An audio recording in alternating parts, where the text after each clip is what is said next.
എന്താണ് ഫീൽ ചെയ്യുന്നത് ചോദിച്ചാൽ ആദ്യമായിട്ട് എനിക്ക് പറയാൻ തോന്നുന്നത് ദൈവത്തിന് നന്ദിയാണ്. Finally it is happening.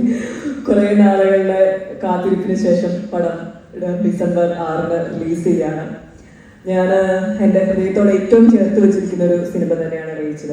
കാരണം ആനന്ദിനി വന്ന ഒരു സ്റ്റോറി ലൈൻ പറയുന്ന സമയം തൊട്ട്, അത് സ്ക്രിപ്റ്റ് ആയിട്ടില്ല, അത് കഴിഞ്ഞിട്ടാണ് സ്ക്രിപ്റ്റിലേക്ക് കിടക്കുന്നത്. ഇഷ്ടമായെങ്കിൽ നമുക്ക് ചെയ്യാമെന്ന് പറഞ്ഞിട്ടാണ്. അപ്പൊ ആ സമയം തൊട്ട് ഈ സിനിമയുടെ ഭാഗമായി തിരുവനന്തപുരം വരെയും ഞാൻ ഈ സിനിമയോട് ചേർന്ന് നിൽക്കുന്ന ഒരു വ്യക്തിയാണ്.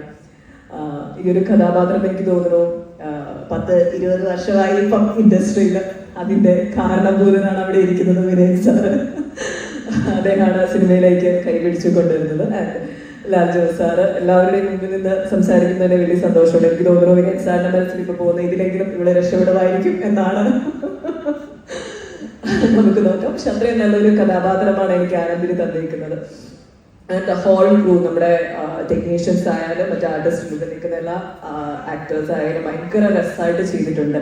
ഇതൊരു സ്ത്രീ കേന്ദ്രീകൃതമായ സിനിമയിൽ നിന്ന് അപ്പുറത്തേക്ക് ഇതൊരു കൊമേഴ്ഷ്യൽ മൂവിയാണ് പക്ക. അങ്ങനെ തന്നെയാണ് ഇതിനെ പറയുന്നത്. എല്ലാ ആളുകൾക്കും ഒരേപോലെ ഇഷ്ടപ്പെടുകയും എൻജോയ് ചെയ്യാൻ കഴിയുന്നതുമായിട്ടുള്ള ഒരു സിനിമയായിരിക്കും റേച്ചൽ. ഞാൻ എൻ്റെ ലൈഫിൽ ഇങ്ങനെ ഒരു കഥാപാത്രം ഫസ്റ്റ് ടൈമാണ് ചെയ്യുന്നത്. ആൻഡ് അങ്ങനെ ഒത്തിരി ഷെയ്ഡ്സ് ഉള്ള ലേയേഴ്സ് ഉള്ള ഒരു സിനിമയും കഥാപാത്രവുമാണ് റേച്ചൽ.